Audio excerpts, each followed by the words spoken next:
I'm back in Electric Bus this afternoon. It's February 9th, 2023. Today I'm driving bus number 15. It's a 2020 Bluebird all-electric school bus. Haven't been in the engine compartment of one of these since they were brand new, filming. I'm in here every day on pre-trip, so you see where the road dirt makes this engine compartment almost as dirty as a diesel. Not as dirty, but close enough. Backup alarm is there. You have two lenses that feed for turn signal, mainly for if you're parked on the side of the road with your hood open, have your hazard lights on, the world can see it. There's all the different electrical components. The big main motor is inside that box. You can't see it. I've tried.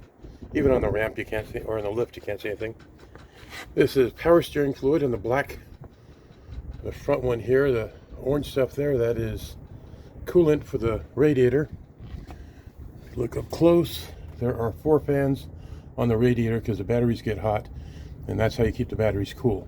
Batteries get too hot, you got to park the bus.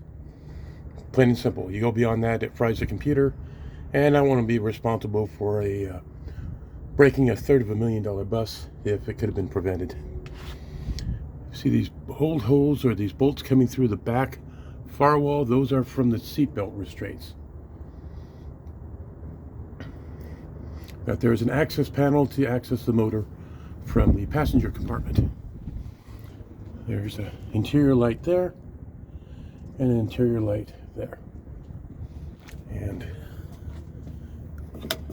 as you can see, they don't turn on unless the bus has power on. So in the auxiliary position or the motor on position, you get them.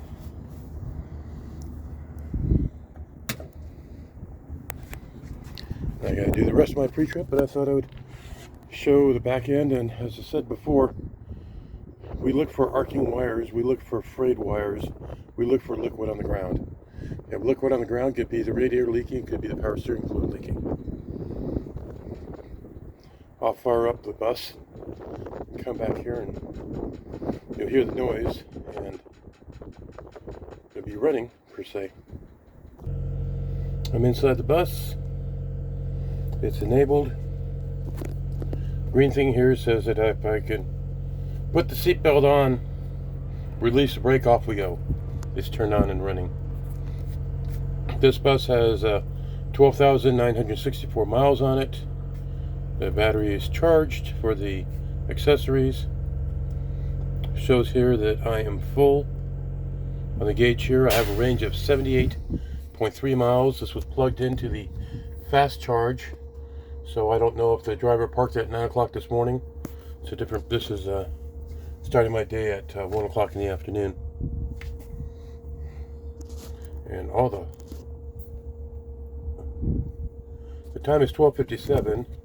This one sucks. That's wrong. This one says 10:46 p.m. That's wrong. I'm gonna have to program. At least I can program that one. I can't program this one. I just completed my air pressure test, and batteries are cool. And batteries are in the middle there, like they're supposed to be. So there you are, the gauge. Let's see here. This is where we dump the air valves. I've talked about this, but I haven't run them. That's that one. You see that here's the air compressor kick in, and then you get the low air warning, and that takes care of the front tanks.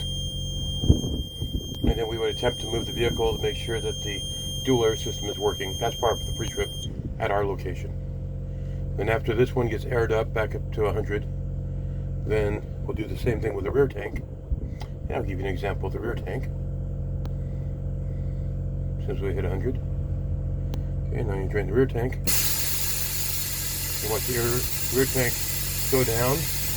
Listen and watch for the light. There's our light, there's our sound.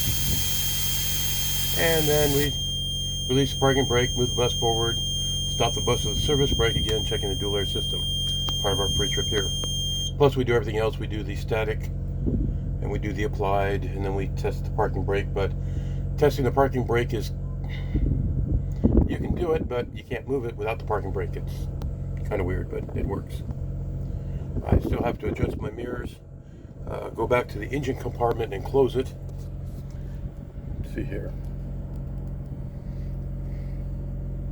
Kind of pause for a moment. Hard to do some of this with two hands or with one hand. Seatbelt is on. Someone's cruising by. Put the bus in reverse. Release parking brake. Put it in reverse. And then backup camera comes on and shows my hood's up.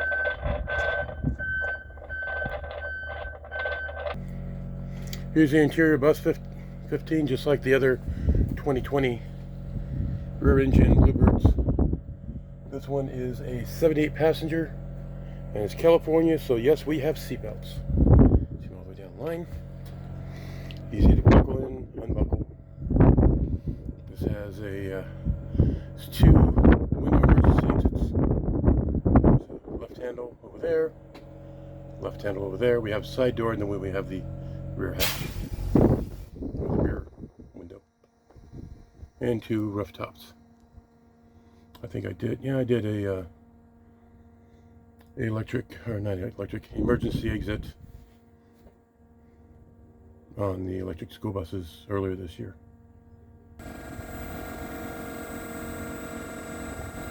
There you see the emergency flashers working. And now if I come over here to the compartment lights, those come on because the juice is on. And here's the sound it makes until you hit about 25 miles an hour.